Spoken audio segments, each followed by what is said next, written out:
Hello bankers, कैसे हैं आप लोग। आई होप आप सबकी प्रिपरेशन अच्छी चल रही हो। मेरी भी अच्छी चल रही है। दोस्तों, टाइटल तो आप लोगों ने पढ़ ही लिया होगा। आज हम लोग जानेंगे कि 5 गोल्डन रूल्स कौन से हैं जिनसे हम पहले अटैम्प्ट में क्रैक कर सकते हैं किसी भी बैंक एग्ज़ाम को। ठीक है, तो दोस्तों मैं पहले ये बता दूँ आप लोगों को कि भाई सबकी अलग अलग स्ट्रैटेजी होती है। ठीक है, सबका अलग अलग टाइम टेबल होता है, सबका माइंड सेट अलग होता है, सबकी स्ट्रेंथ अलग होती हैं। कोई अलग किसी टॉपिक पे किसी का किसी टॉपिक पे वो होती है, स्ट्रेंथ होती है, किसी का किसी टॉपिक पे वीकनेस होती है। ठीक है, तो ज़रूरी नहीं कि ये बिल्कुल राइट बैठे सबके लिए। ठीक है, लेकिन ये जो मैं 5 रूल्स बताने जा रहा हूँ भाई, ये ज़रूर फॉलो करने चाहिए। मैं भी करता हूँ इन सब चीज़ों को फॉलो। ठीक है, तो शायद इसी वजह से मैं अच्छा कर पाता हूँ अपने मॉक टेस्टों में भी। ठीक है, चलिए मैं आप लोगों से शेयर करता हूँ। देखो यार, पहले जो मैंने किया था भाई, मैं बता रहा हूँ, पहला पहला रूल तो ये है कि भाई राइट एग्ज़ाम सिलेक्शन करो आप। ठीक है, आपको देना कौन सा एग्ज़ाम है। आप सब यूट्यूब पे सुनोगे कि एग्ज़ाम की तैयारी करो, सबका सिलेबस अलग है। ठीक है भाई, देखो जब मैंने शुरू किया था तो मैंने भी सब वीडियो देखी थी कि एग्ज़ाम की तैयारी करो, सबका सिलेबस सेम है, और होता भी है। ठीक है, होता भी सबका सिलेबस, इन सबका सिलेबस सेम होता है। लेकिन यही कह देंगे सबका करो, और जिसका जो बैंक का एग्ज़ाम आता है उसका पेपर देते रहो। तो यार बच्चे क्या होते हैं, इसी में फंस जाते हैं। और बस एग्ज़ाम को वो जिस एग्ज़ाम को वो देना चाहते हैं, एसबीआई का मान लो, एसबीआई का एग्ज़ाम आया, एसबीआई का दे दिया। आईबीपीएस का आया, आईबीपीएस का दे दिया। आरआरबी का आया, आरआरबी का दे दिया। आरबीआई का आया, आरबीआई का दे दिया। मतलब कुछ भी चल रहा है। ऐसा नहीं होता है भाई, मैं सच बता रहा हूँ। मैं अपना पर्सनल ओपिनियन बता रहा हूँ आप लोगों को। भाई देखो, सबसे पहले इसका सिलेक्शन करो कि आपको एसबीआई में पीओ करना है, क्लर्क करना है। ठीक है, या फिर उसका स्पेशल ऑफिसर वाला करना है। सेम आईबीपीएस में सिलेक्ट करो, या फिर सेम आरआरबी में सिलेक्ट करो। और आरबीआई का तो भाई होता ही है अलग, वो तो लेवल ही अलग है उसका, पूछो मत। ठीक है, उसमें भी कोई सिलेक्ट करो। ठीक है, तो मैं इसलिए बता रहा हूँ, सिलेक्ट करना इसलिए ज़रूरी है क्योंकि भाई देखो यार, क्या कहते हैं, एग्ज़ाम सिलेबस सेम होने से कोई ये नहीं कह सकता कि एग्ज़ाम का जो क्वेश्चन का नेचर है वो सेम हो जाता है। नहीं भाई, आपको विश्वास नहीं है मेरी बातों पे, तो प्रीवियस ईयर क्वेश्चन पेपर उठाओ। ठीक है, जो मेमोरी बेस्ड होते हैं। और क्या करो, एसबीआई का जरा डीआई और आईबीपीएस का डीआई चेक करो, थोड़ा लेवल एक ही है। और फिर इसका मिला लो या इसका मिला लो, फिर आरबीआई का मिला लो, एसबीआई का मिला लो। किसी का डीआई का पोर्शन उठा लो, किसी का भी सिंप्लीफिकेशन का पोर्शन उठा लो, किसी का ब्लड रिलेशन, किसी का सिलोजिज्म, या फिर किसी का भी डायरेक्शन डिस्टेंस, किसी का नंबर सीरीज, किसी का भी उठा लो। सबका ज़रा नेचर देखो, लेवल देखो। अगर सेम हुआ तो आप कमेंट में आके कह देना कि भाई सबका क्या कहते हैं वो लेवल सेम है, तो हम सारी एग्ज़ाम की तैयारी करेंगे, मतलब बैंक एग्ज़ाम की तैयारी करेंगे, किसी का भी फॉर्म डाल देंगे। ऐसा नहीं होता है भाई। अपनी स्ट्रेंथ के अनुसार भाई देखो कि हम एसबीआई क्रैक कर सकते हैं, आईबीपीएस क्रैक कर सकते हैं, आईबीपीएस, क्योंकि देखो हमसे ज़्यादा कोई नहीं जानता कि हम कितने काबिल हैं। ठीक है, हमें पता है कि हमारी मैथ कैसी है, हमें पता है हमारी रीजनिंग कैसी है, हमें पता है हमारी इंग्लिश कैसी है। ठीक है, हमें पता है ना सब, और कोई हमसे ज़्यादा हमें कोई नहीं जानता है। ठीक है, तो भाई इसे सिलेक्ट करो। और मैं इसलिए ऐसा इसलिए कह रहा हूँ क्योंकि जैसे आरआरबी में हमें हिंदी का ऑप्शन मिल जाता है, तो बहुत से लोग हैं भाई जिनकी इंग्लिश अच्छी नहीं है, तो वो हिंदी के चक्कर में आरआरबी में चले जाते हैं। ठीक है, अब भाई जो इंग्लिश मीडियम से पढ़े हैं उनकी भी इंग्लिश अच्छी नहीं होती। ऐसा जैसे कि गांव के एरिया में इंग्लिश मीडियम से पढ़े हैं, लेकिन इंग्लिश अच्छी नहीं है क्योंकि वो गांव के लेवल से पढ़े हैं। तो ये नहीं कह सकते ना कि जो गांव से पढ़ा है तो उसकी इंग्लिश भी बेहतर होगी, हो सकता है उसकी ना हो। ठीक है, तो किसी एक का चयन करें और भाई जाके देखें कि अच्छा, आप पहले एसबीआई के बारे में जाके देखो, आईबीपीएस के बारे में जाके देखो, फिर आरआरबी के बारे में देखो, फिर आरबीआई के बारे में देखो। सिलेबस सबका सेम मिलेगा, लेकिन इनका जो लेवल है भाई बहुत अलग होगा, बिल्कुल बता दे रहा हूँ मैं। ठीक है, अलग है, तो मैं अभी बता दे रहा हूँ, आप जा के चेक करो, इसका सिलेबस देखो, आपको पता चलेगा कि हम इसके लायक हैं या नहीं है। फिर इसका देखो, फिर इसका देखो, इसका देखो, खुद पता चल जाएगा सिलेबस देख के कि हम किसके कितने लायक हैं। फिर इनका वो देख लो, प्रीवियस ईयर देख लो, तब पता चल जाएगा कि इसमें क्वेश्चनों का लेवल क्या आ रहा है। ठीक है, और आपको जैसे अलग अलग नहीं ढूंढनी है, तो मैंने इन सब का syllabus, pattern, age, salary, exam pattern, exam का लेवल, और एग्ज़ाम में कौन कौन से टॉपिक आते हैं, सारी चीज़ें एक वीडियो में बना रखा है मैंने। यहाँ आई बटन पे दे दूंगा मैंने, उसमें मैं वीडियो का टाइटल है कि बैंक एग्ज़ाम की तैयारी कैसे शुरू करें। ठीक है, अगर आपको देखनी है तो आप जाके देख सकते हैं। ये नहीं कह रहा कि मेरी वीडियो देखो आप, लेकिन मेरी वीडियो नहीं देखनी कोई बात नहीं, लेकिन भाई इसका जा के देखना ज़रूरी यूट्यूब पे। ठीक है, एग्ज़ाम पैटर्न कैसा है और लेवल कौन कौन से होते हैं, प्री होता है, मेंस होता है, फिर उसके बाद क्या होता है। ठीक है, सब जाके देखना। ठीक। ठीक है। तो पहला मैंने समझा दिया, ठीक है। इसे बहुत करना, इसके बिना तो भाई बेकार है। फिर अगर तुमने ये ढंग से इसका सिलेक्शन नहीं किया तो फिर बेकार है, तैयारी करना छोड़ दो भाई, कोई फ़ायदा नहीं है। लोग क्या करते हैं, तैयारी में लग जाते हैं, सबका आया सब देते चले गए, होता एक नहीं है, क्योंकि तुम उसके नेचर को नहीं समझ पा रहे हो ना क्वेश्चनों के, ठीक है। सबका अलग अलग होता है भाई। चलो फिर रूल नंबर 2 की बात करते हैं हम। ये क्या है भाई, टाइम टेबल बनाते हैं। बहुत से लोग टाइम टेबल बनाते हैं, मैं भी पहले बनाता था, ठीक है। मैंने बनाया भी है और उससे करा भी है, लेकिन हुआ तो नहीं भाई, मेरे से तो नहीं हुआ, मैं सच बता रहा हूँ। पता नहीं आपसे होगा या नहीं होगा, लेकिन इतना बता दे रहा हूँ कि अधिकतर लोग तो टाइम टेबल बनाते तो हैं लेकिन फॉलो नहीं कर पाते। ज़्यादा से ज़्यादा 1 महीना कर लेंगे, 2 महीना कर लेंगे, उसके बाद नहीं हो पाता है। तो भाई मैं बता रहा हूँ, माइक्रो स्टडी प्लान बनाओ।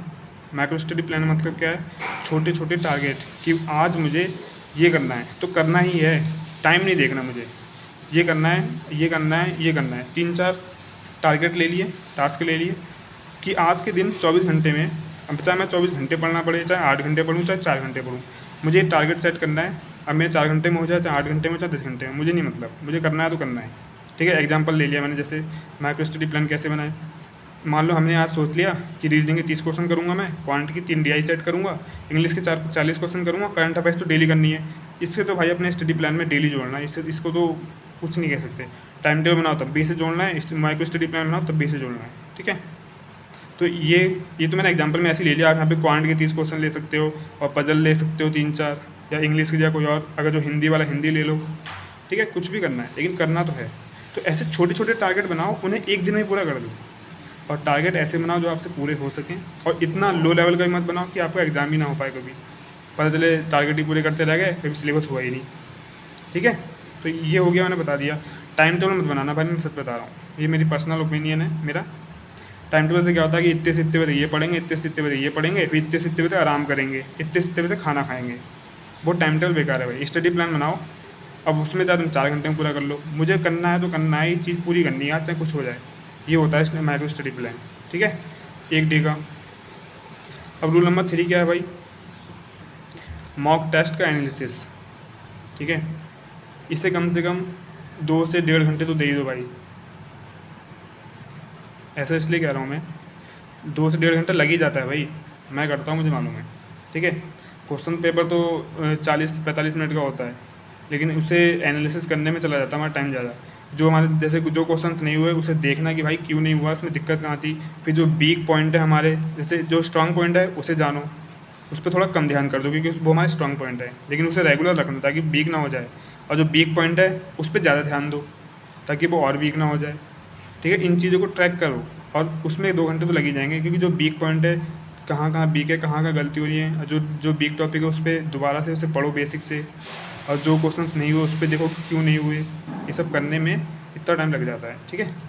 और एवरी वीक 5 मॉक टेस्ट तो मैंडेटरी हैं, 5 तो भाई करने ही करने हैं, कुछ भी हो जाए, और 5 का एनालिसिस भी करना है। और जो क्वेश्चंस नहीं हुए उन्हें लिखो अलग से, और उन्हें बार बार रिवाइज करो कि क्यों नहीं हुआ मुझसे, और उस टाइप के और भी क्वेश्चन लगाओ, ठीक है, और या फिर उस टॉपिक से और क्वेश्चन लगाओ, ठीक है। ये रहा रूल नंबर 5, जो को थोड़ा साइड में कर देता हूँ। रूल नंबर 4, ठीक है। ये क्या है, मेमोरी बेस्ड पेपर। भाई ये तो समझो ज़रूरी ही ज़रूरी है, इसका तो कोई चांस ही नहीं है, ऑप्शन ही नहीं है। मेमोरी बेस्ड पेपर के लिए भाई बहुत सी बुक आती हैं, बहुत से प्रकाशन की आती हैं, कोई सा भी ले सकते हो, मुझे नहीं पता, ठीक है। लेकिन ऐसा मैं क्यों कह रहा हूँ, क्योंकि भाई मैंने लगाए मेमोरी बेस्ड, और मैं भाई क्या देखता हूँ, एक चीज़ कॉमन देखता हूँ कि 20 से 25% जो क्वेश्चन होते हैं ना वो रिपीट होते हैं, हर साल रिपीट होते हैं। अब कुछ लोग हैं कि नहीं होते हैं, झूठ बोल रहा है। अरे यार भाई, जो आंकड़े होते हैं, चलो मान सिंप्लीफिकेशन में कोई क्वेश्चन है, आंकड़े चेंज कर देगा, जो पैटर्न रहेगा वही रहेगा। ब्लड रिलेशन का कोई क्वेश्चन है, उसका आंकड़े चेंज कर देगा, लेकिन पैटर्न वही मिलता है सेम। डायरेक्शन डिस्टेंस में भी मैंने देखा है, आंकड़े चेंज कर देता है, दूरियाँ चेंज कर देता है, लेकिन पैटर्न वही सेम मिलता है। मैं आपको दिखा नहीं पाया, लेकिन मैं अगर एग्जांपल दिखा दूँ तो बहुत अच्छा रहता है। मैंने करे हैं इसलिए बता रहा हूँ, ये मेरा पर्सनल ओपिनियन है, ठीक है।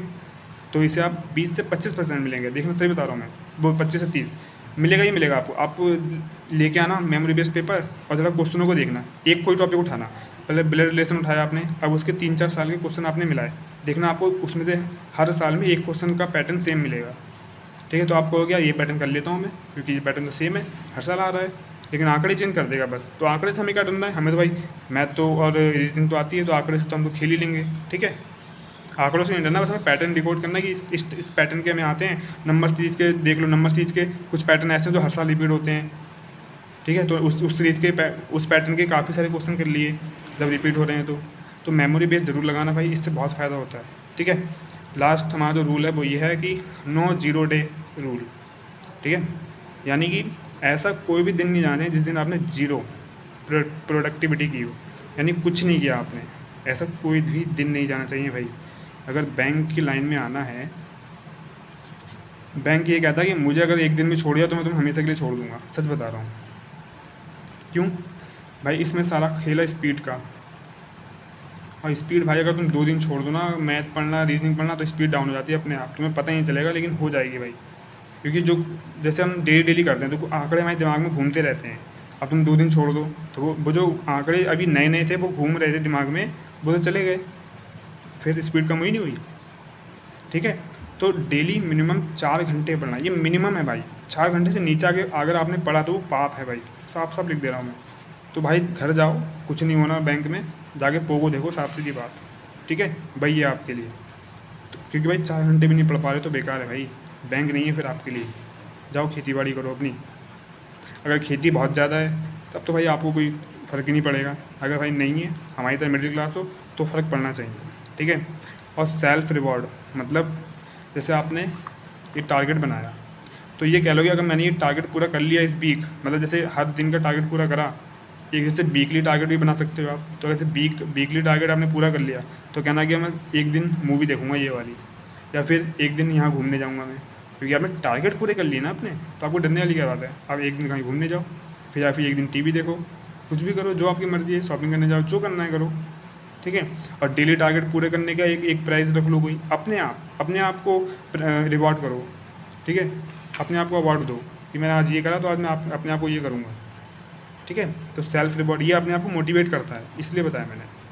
पॉजिटिव माइंडसेट रखो, ठीक है।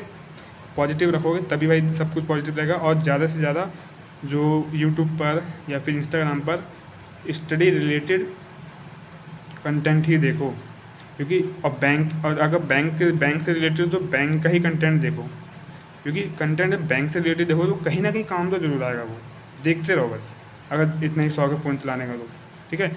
और मैं से बता रहा हूँ भाई, सोशल मीडिया से जुड़े हुए भी रहो, बहुत ज़रूरी है। सोशल मीडिया पर ऐसी बहुत सी चीज़ें जो हमें पता नहीं होती हैं, बैंक से रिलेटेड हो गया, स्टडीज़ से रिलेटेड हो गया, बहुत काम आती हैं। ऐसा स्क्रॉल करते करते कोई ट्रिक सीख ली, स्क्रॉल करते करते कोई नई बात सीख ली, वो काम आती हैं, ठीक है। लेकिन 4 घंटे मिनिमम पढ़ना है, लेकिन अपने हिसाब से भाई अगर सीरियस स्टूडेंट हो तो भाई मेरे ख्याल से 8 से 10 घंटे तो पढ़ना ही चाहिए, क्योंकि भाई मेरा तो ये रूटीन रहता है, मैं पहले अपना 8 से 10 घंटे पढ़ता हूँ, उसके बाद वीडियो बनाता हूँ, उसके बाद अपलोड करता हूँ, तो मुझे 12-13 घंटे पूरा लग जाता है, ठीक है। ये मेरा रूटीन है। और क्या कहते हैं, ये बोनस टिप्स देना चाहूँगा मैं, स्कोर को ट्रैक करो। आपको जो मॉक में स्कोर आ रहा है, कोई डायरी बना लो, अगर लैपटॉप है तो एक्सेल पे फाइल बना लो, ठीक है। तो भाई जिसके पास लैपटॉप नहीं है वो डायरी बना लो और डेली लिखो पहले मॉक में मेरा, या फिर मॉक के इस सेक्शन में यहाँ पे वीक हूँ पहली बार में, दूसरी बार में यहाँ पे वीक हूँ, दूसरी बार तीसरी बार में यहाँ इम्प्रूव हुआ, और स्कोर भी लिखते रहो कि इतना आया, फिर इतना आया, फिर इतना आया। तो जब तुम 10 बार मॉक दे रहे हो तो फिर आप ट्रैक कर पाओगे कि क्या क्या रहा मेरा मॉक का, एनालिसिस कर पाओगे। तो उससे समझोगे कि हाँ मैं इम्प्रूव कर रहा हूँ खुद को, या फिर मतलब इम्प्रूव हो भी रहा है मेरे में या नहीं हो रहा है, बस मैं ऐसे ही लगा पड़ा हूँ, ठीक है। इससे तुम ये सीख पाओगे, ठीक है। तो यही थे भाई 5 रूल। आई होप आपको वीडियो अच्छी लगी हो। और अगर भाई इसकी डिटेल वीडियो जो मैंने बना रखी है भाई पूरी यूट्यूब पर कहीं नहीं मिलेगी आपको, ठीक है। क्योंकि मैंने जब सर्च किया था कि मुझे बैंक एग्ज़ाम की तैयारी करनी है आज से 1.5 साल पहले, तो भाई ऐसा कुछ नहीं था। सब कोई SBI की बता रहा है, कोई IBPS की बता रहा है, जो चाहे वो बता रहा है, किसी ने एक वीडियो में सबके बारे में एकदम डीप डिटेल्स नहीं दी। तो भाई इसीलिए मैंने ये वीडियो बनाई थी ताकि आप लोगों के लिए फ़ायदेमंद हो जाए। तो डीप में अगर देखना है तो जाके देख लेना भाई। और मैंने एक RRB PO और क्लर्क वाले के लिए एक डीप स्ट्रेटेजी बना रखी है। इस साल वो किसी साल के पेपर के लिए नहीं है, वो बस ये बता रखा है कि पढ़ना कैसे है अगर सच में सिलेक्शन लेना है। तो मैंने इस साल का एग्ज़ाम है इसलिए नहीं बनाई है, वो हमेशा के लिए है वो, ठीक है। चलिए फिर यही था आज की वीडियो में, मिलते हैं किसी नेक्स्ट वीडियो में। Thank you so much.